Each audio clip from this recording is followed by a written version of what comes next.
Guten Tag. Bonjour. Hello. Bienvenue à cette troisième conversation entre la Bibliothèque nationale d'Allemagne et Bibliothèque Archives Canada. Je m'appelle Francesco Manganiello et je vais animer cette discussion. Avant de commencer, je reconnais que je vous parle depuis le territoire traditionnel et non cédé des peuples Anishinaabe et Algonquin. Nous vivons et travaillons tous sur différents territoires autochtones et je vous invite à prendre un moment pour reconnaître le lieu sur lequel vous travaillez et le privilège qui est le nôtre. Aujourd'hui, nous allons explorer les archives du Web comme première ébauche du présent. Nos invités vont partager leur expérience de moissonnage du Web et de préservation, ainsi que les défis que soulève l'évolution technologique constante dans la consommation du contenu sur Internet. Nous allons entendre pour cette conversation sur l'archivage et la préservation du Web de la Bibliothèque nationale d'Allemagne, Britta Woldering, experte en archivage du Web, et de Bibliothèque et Archives Canada, Roselyne Ross, directrice préservation numérique et migration. Bienvenue à toutes deux. Je voudrais donner la parole à Roselyne qui va présenter cette discussion. Merci, Francesco. Avant de commencer, quelques mots pour situer la préservation du Web et pour comprendre un peu le contexte d'Internet. Internet, essentiellement, est un moyen de communication, de partage d'informations. La manière dont nous gérons et saisissons l'information que nous partageons est importante. Prenons un exemple, le corps diplomatique canadien. J'ai passé une bonne partie de ma carrière à Affaires mondiales Canada, notre ministère des Affaires étrangères.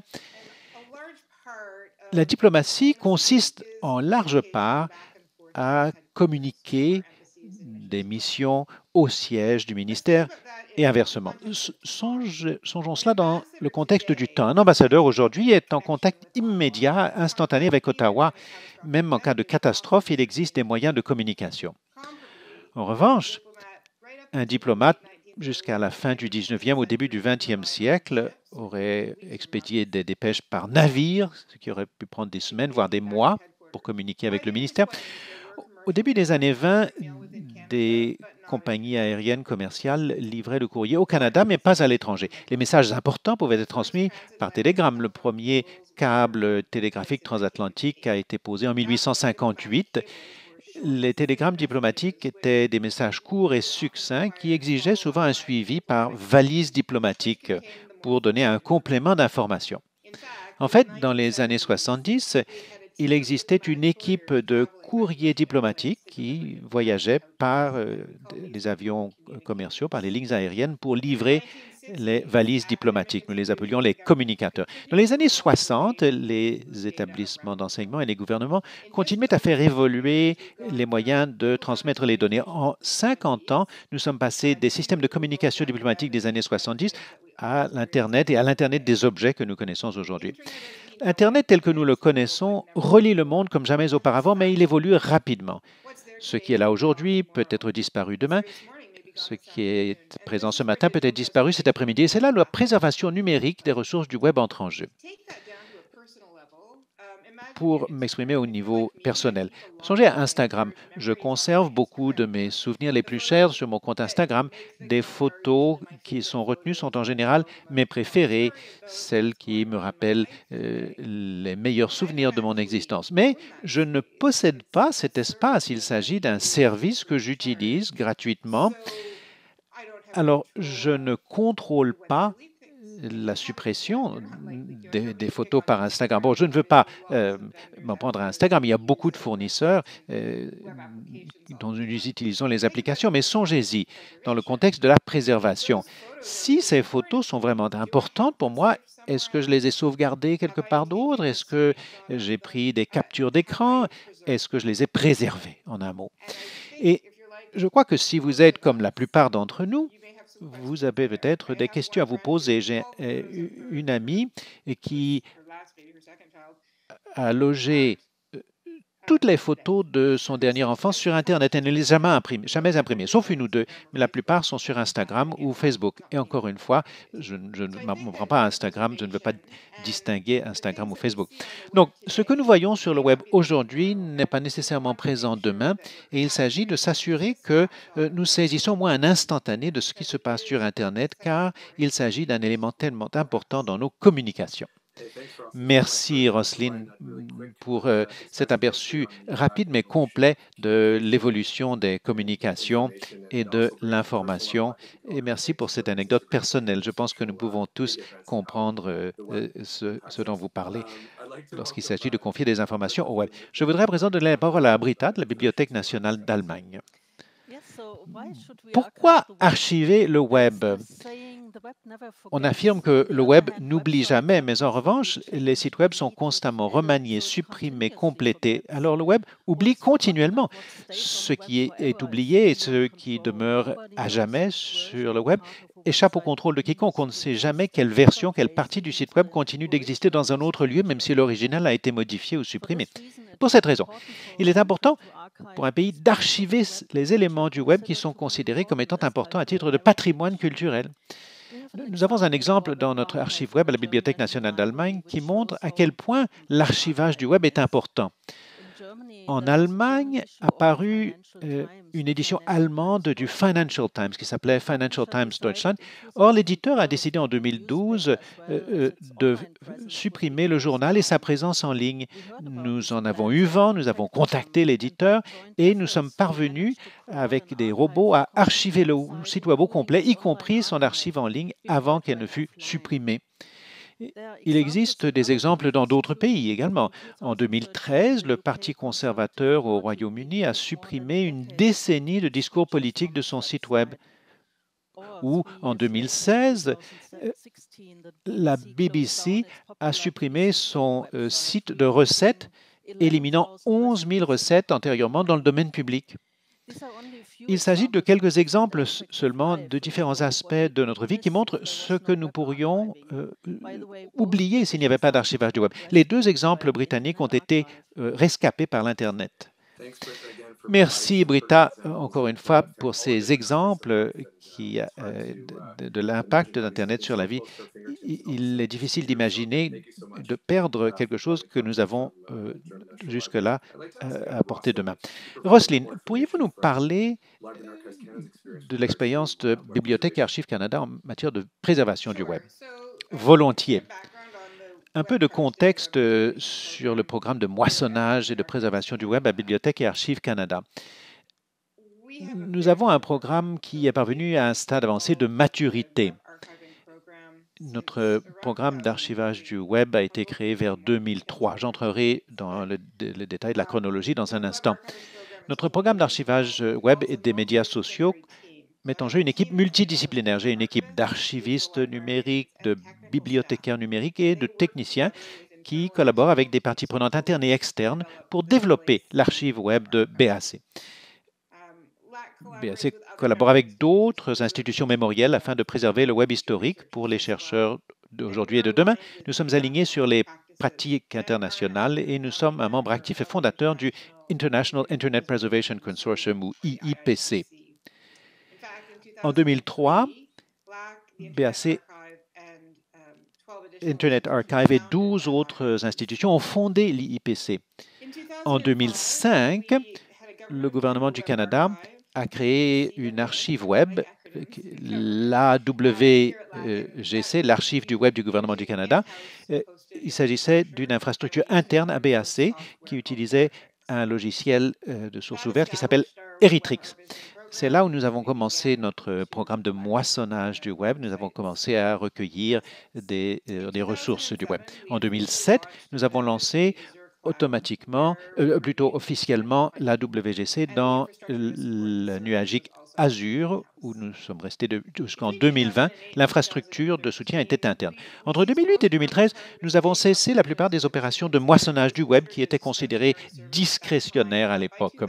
Mais en 2013, nous avions achevé la transition au logiciel comme service fourni par le logiciel Archiveit de l'Internet Archive. Ce logiciel nuagique est utilisé par BAC pour réaliser des opérations de moissonnage du web, de conservation des collections, de description, de gestion de métadonnées, de contrôle de la qualité. Nous recueillons 13 téraoctets par an de ressources web et sur les médias sociaux qui ne sont pas disponibles à la disposition du public, mais nous collaborons avec Internet Archive pour créer une Wayback Machine pour BAC pour remplacer la WGC qui permettra au personnel de BAC de gérer l'indexation des archives du web, la gestion des instantanés, l'accès public et la recherche dans la collection grâce à une API, une interface de programmation d'application. Donc, ces 13 téraoctets par an, c'est beaucoup en contexte. À l'heure actuelle, la WGC, au total, comporte environ 80 téraoctets de données. Nous avons environ la moitié représentée par des données fédérales issues de l'exploration des sites des ministères, de publications, initiatives de renouvellement du web, etc. Nous avons également du contenu non fédéral, environ 35 téraoctets, comporte des collections sur la Première Guerre mondiale, les Jeux olympiques, le 150e du Canada, et ainsi de suite. Et enfin, nous avons une collection reliée à la COVID qui a commencé début 2020 et qui représente environ 7 téraoctets. En fait, elle a augmenté. Je dirais qu'elle représente un peu plus de 10 téraoctets à ce jour.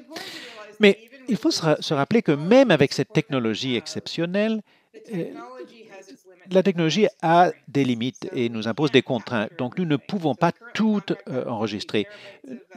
Nous avons un contrat pour la collecte de 13 téraoctets de ressources web et sur les médias sociaux annuellement. Nous avons l'accès aux meilleures technologies disponibles pour recueillir et gérer l'héritage documentaire du web, mais il y a beaucoup de ressources que nous ne pouvons pas acquérir pour différentes raisons. Défaut de conception, propriété intellectuelle, ce qui influence nos attentes en matière d'acquisition. Il s'agit d'établir un équilibre entre la durabilité, l'effort et la valeur. Alors, avec nos ressources limitées, nous avons décidé de ne pas faire l'acquisition de matériel qui ne peut pas être préservé ou rendu accessible. Voilà essentiellement le contexte de ce que nous faisons à Bibliothèque Archives Canada en matière de préservation du web et des médias sociaux. Merci, Roselyne, de nous avoir donné cet excellent instantané du contexte du travail de Bibliothèque et Archives Canada, de la nature multidisciplinaire de votre travail, l'écosystème et les contraintes que vous devez gérer. Merci, Roselyne. À présent, Britta, pourriez-vous nous parler un peu plus du moissonnage du web à la Bibliothèque nationale d'Allemagne? Volontiers. Nous avons commencé l'archivage du web à la Bibliothèque nationale d'Allemagne en 2012. Nos activités sont fondées sur la loi d'habilitation de la Bibliothèque nationale d'Allemagne qui prévoit les tâches de collecte, de catalogage, de création d'index et d'archivage de médias non physiques, c'est-à-dire de publications en ligne, y compris les sites web. Le mandat de notre collection s'étend au web allemand. Mais qu'est-ce que le web allemand? Bon, la réponse la plus évidente, c'est le domaine de premier niveau .de. Mais il y a beaucoup de contenu relié à l'Allemagne sur d'autres DPN comme .com, .org, .eu, etc. Le domaine .de seul représente environ 17 millions d'URL inscrits et il y en aura sans doute beaucoup plus sur les autres domaines. Les bibliothèques nationales dans les pays qui ont des DPN plus restreints réalisent une exploration complète de leur DPN de code de pays une fois par an et recueillent un instantané très général. Par exemple, l'Autriche, le Danemark, le Luxembourg procèdent ainsi.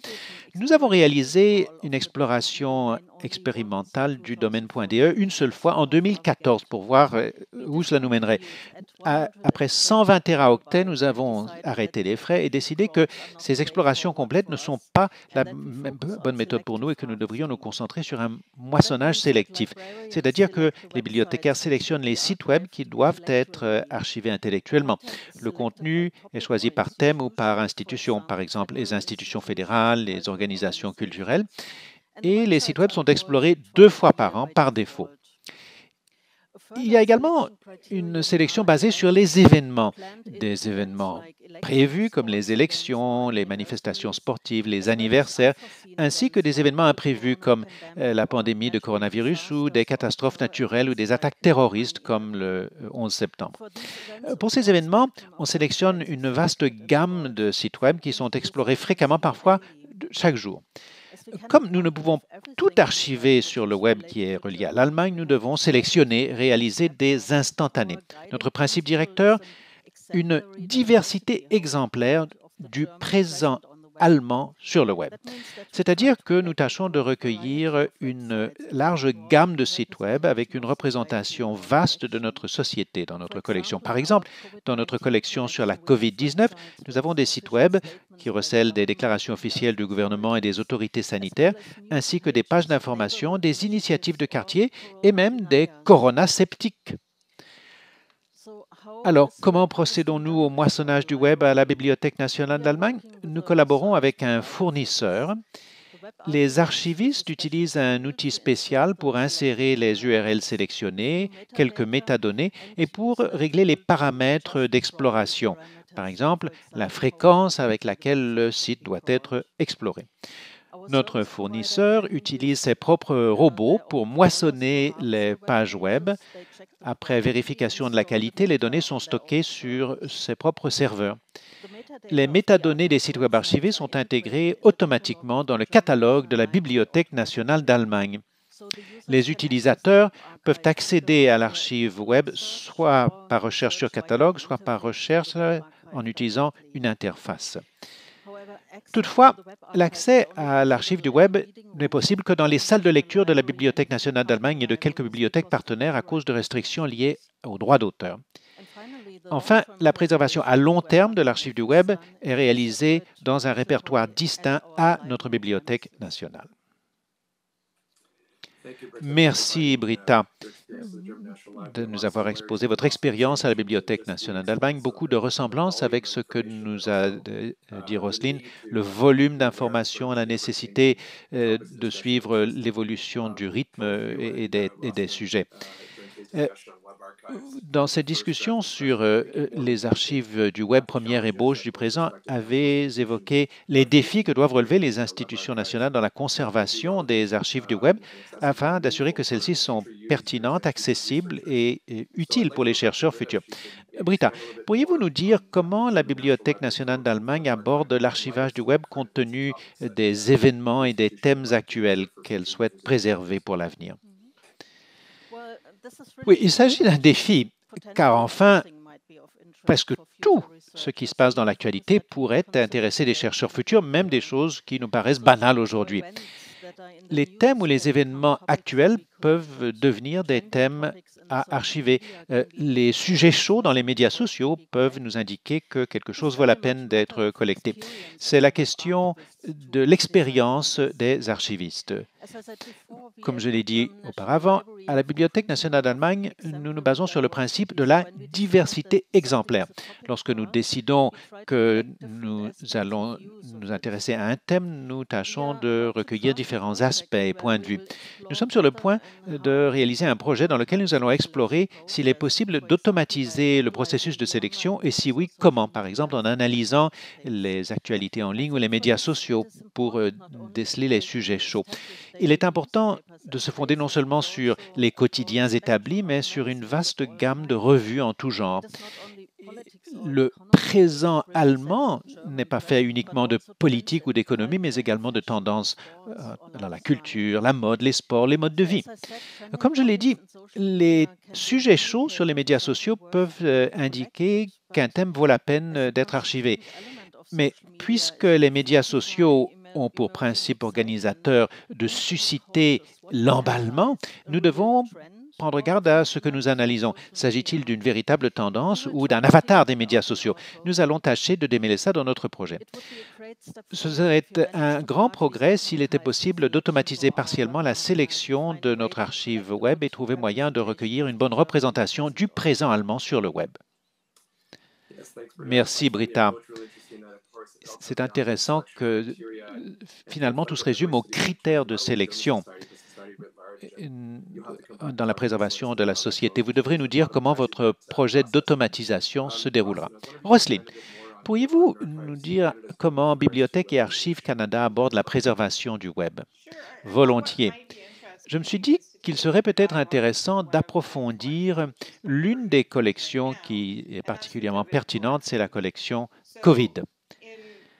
En février 2020, nous avons commencé à recueillir activement des ressources web reliées à la COVID-19. 18 mois plus tard, nous avons une collection fort complète. Donc, nous avons commencé en février 2020 par sélectionner des sites web reliés à la COVID-19 et des médias sociaux également. Nous archivons un contenu pertinent chaque jour depuis lors. Donc, 18 mois se sont écoulés depuis le début du projet, ce qui nous donne une perspective dans le temps long sur le projet et la possibilité de réfléchir au travail que nous avons accompli et continuons d'accomplir à titre d'institution. Au début de notre travail de conservation, nous avons identifié plusieurs catégories de thèmes qui paraissaient prioritaires pour l'archivage. Ces thèmes portent sur la réponse à la crise au niveau des agences de santé publique, des gouvernements, des œuvres de bienfaisance et d'autres groupes, ainsi que l'impact de la pandémie sur la vie au Canada.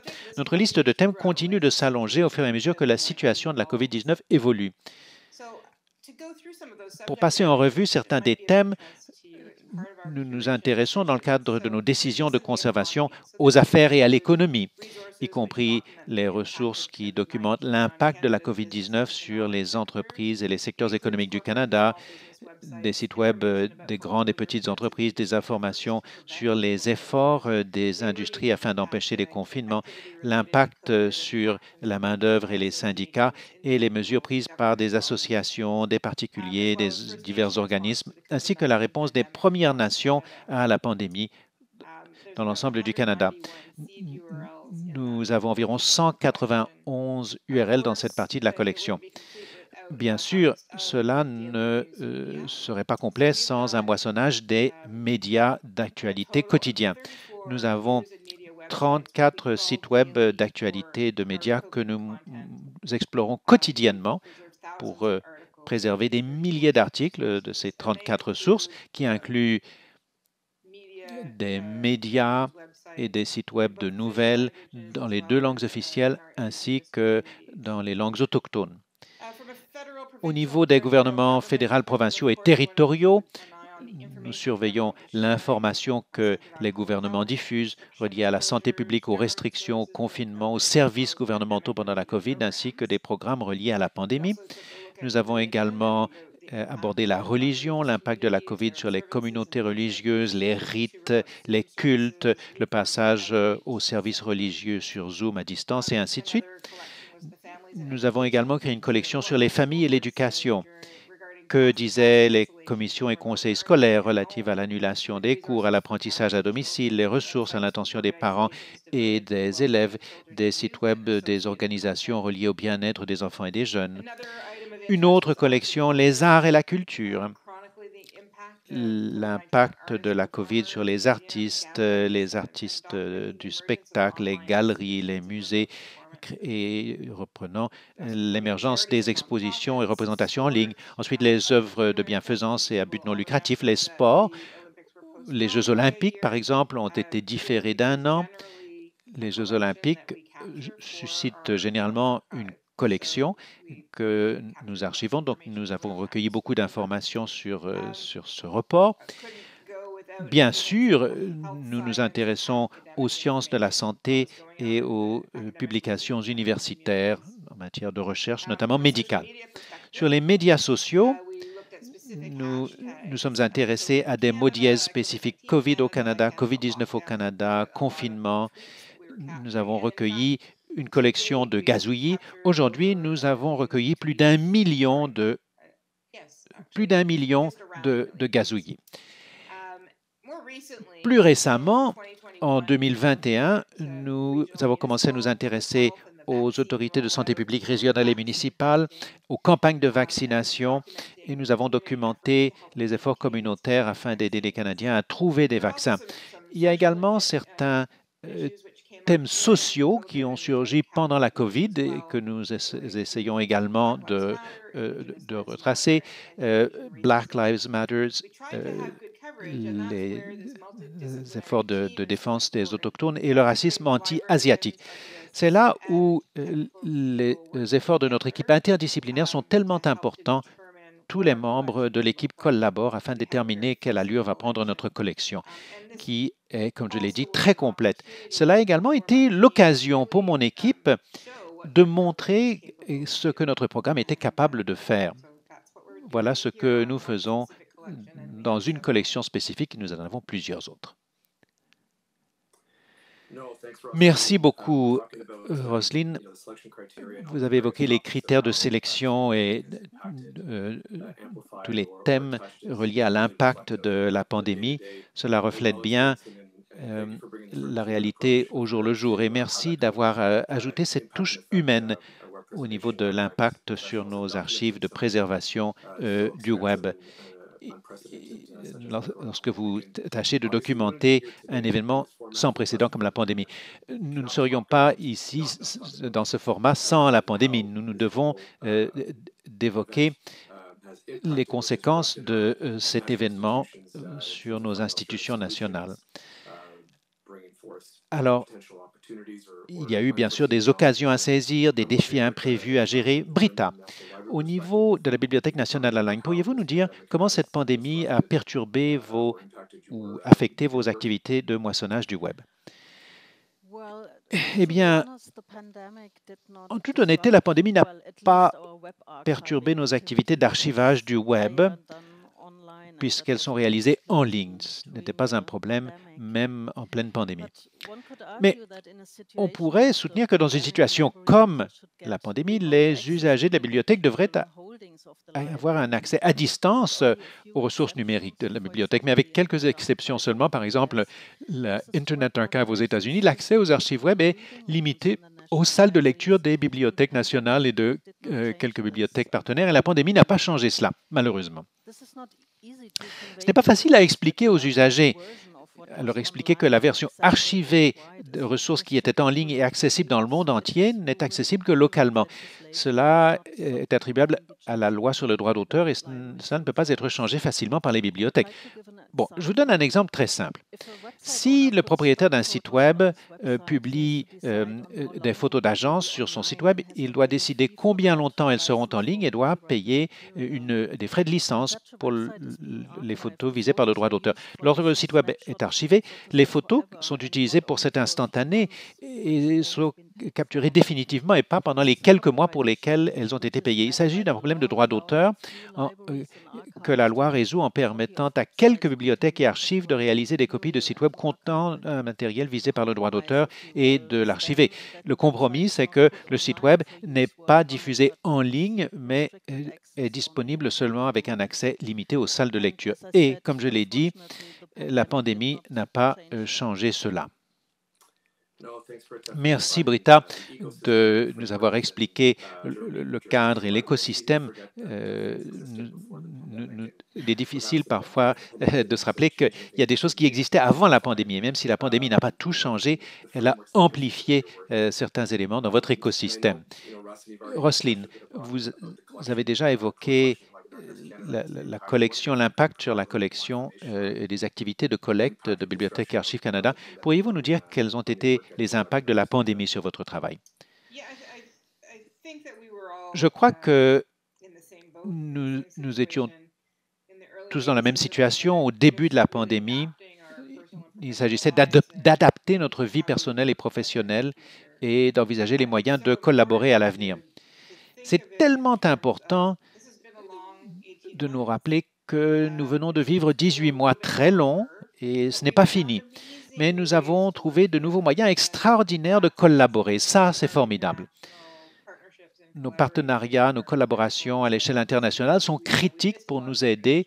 Bien sûr, nous avons raté de nombreuses conférences internationales, mais elles sont devenues virtuelles et ça a été merveilleux. Cela a ouvert des possibilités de participation à des conférences à un plus grand nombre de membres de notre personnel.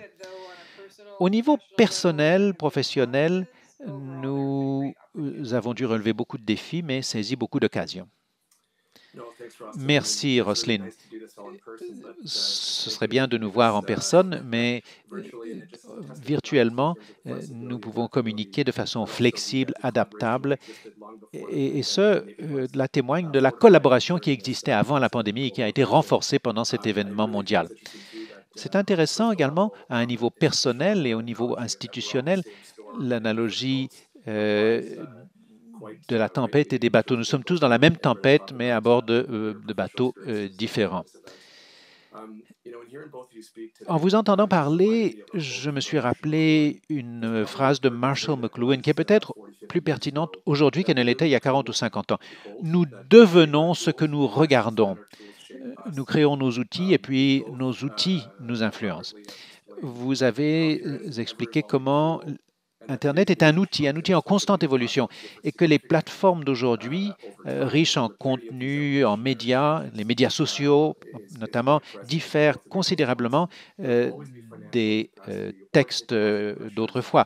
Il y aura toujours des pressions financières, technologiques ou liées à la capacité qui s'exercent lorsqu'on cherche à saisir des instantanés pertinents et importants pour les générations futures, mais nos institutions nationales n'auront pas le choix, devront trouver moyen de suivre l'évolution rapide des tendances en communication. La collaboration internationale en est un exemple.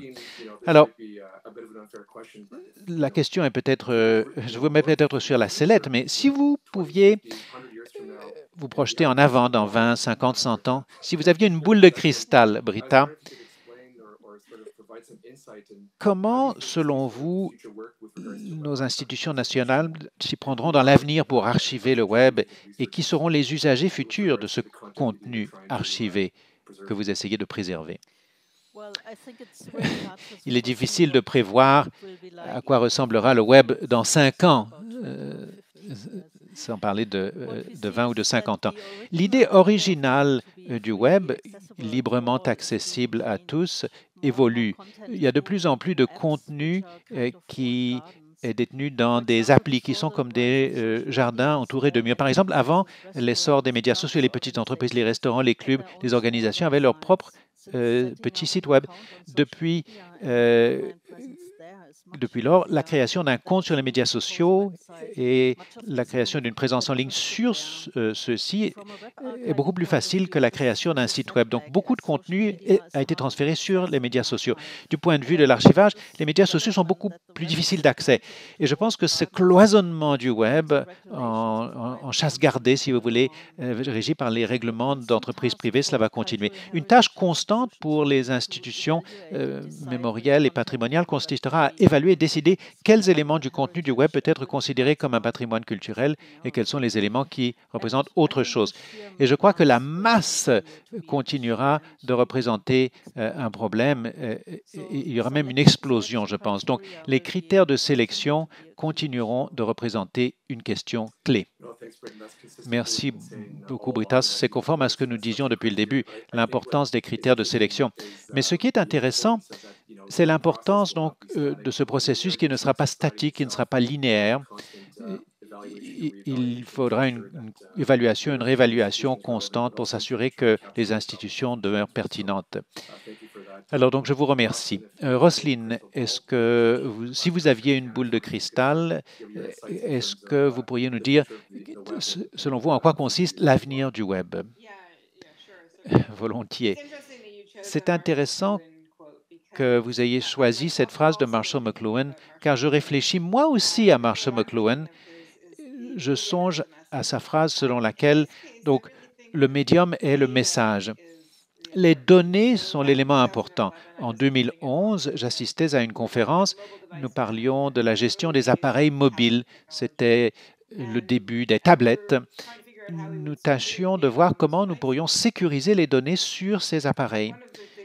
L'un des éléments que nous avions évoqués, c'est la gestion des appareils mobiles. Et à l'époque, j'ai eu une prise de conscience. Il s'agit d'un problème de gestion des données plutôt que des appareils. L'appareil, c'est un outil transitoire pour accéder aux données. Ce sont les données elles-mêmes qui sont importantes. Mais alors, quand on y songe, l'interprétation des données est moins importante que les données elles-mêmes, parce que notre interprétation des données aujourd'hui se situe dans le contexte d'aujourd'hui. Mais les chercheurs de l'avenir vont considérer ces mêmes données avec leur propre interprétation. Britta a tout à fait raison. Nous ne pouvons pas tout enregistrer, le volume est trop important, le rythme du changement trop rapide. Nous n'avons pas la capacité de tout préserver. Nous devons déterminer quels sont les éléments les plus importants.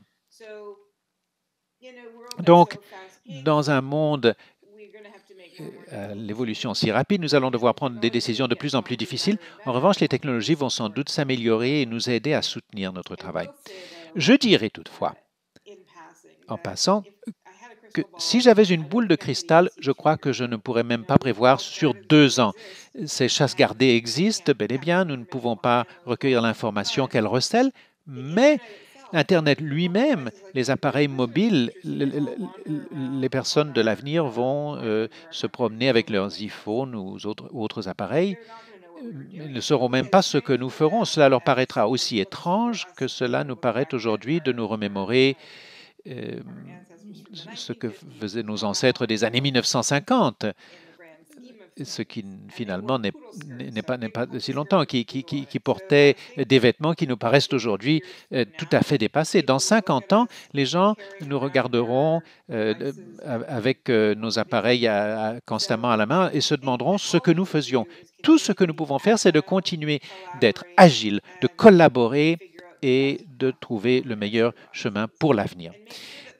Et de nous assurer que nous saisissons des éléments de cette période tout à fait exceptionnelle afin que si les gens de l'avenir sont curieux, ils puissent se la rappeler. Merci Roselyne. J'aime beaucoup votre allusion à la mode des années 50. Effectivement, cela nous prête à sourire aujourd'hui. Vous et Britta avez évoqué donc la rapidité du changement, non seulement dans la production de données, mais dans la consommation de données, le quoi et le comment. Vous avez souligné qu'il est impossible de tout capturer, alors il faut choisir comment capturer ce qui est pertinent pour aujourd'hui, mais pour l'avenir et pour les chercheurs de l'avenir. L'adaptabilité, la flexibilité et le remaniement constant des outils que nous utilisons, mais les critères également sur lesquels nous nous basons. Voilà les termes qui sont revenus dans vos interventions. Je vous remercie, Roselyne Ross de Bibliothèque Archives Canada et Britta Holdren de la Bibliothèque nationale d'Allemagne. J'espère que nous n'attendrons pas 50 ans pour aborder de nouveau ce thème, virtuellement ou en personne. Merci de nous avoir consacré votre temps pour nous donner le contexte dans vos institutions et pays respectifs et aussi les ressemblances dans votre travail en vue d'assurer que les informations pertinentes d'aujourd'hui sont disponibles et pertinentes pour les utilisateurs et chercheurs futurs. Je voudrais également remercier mes collègues de Bibliothèque et Archives Canada qui, en coulisses, ont rendu cet événement possible et vous tous, nos spectateurs, nos auditeurs. Je vous remercie pour votre présence. Je vous souhaite une bonne continuation.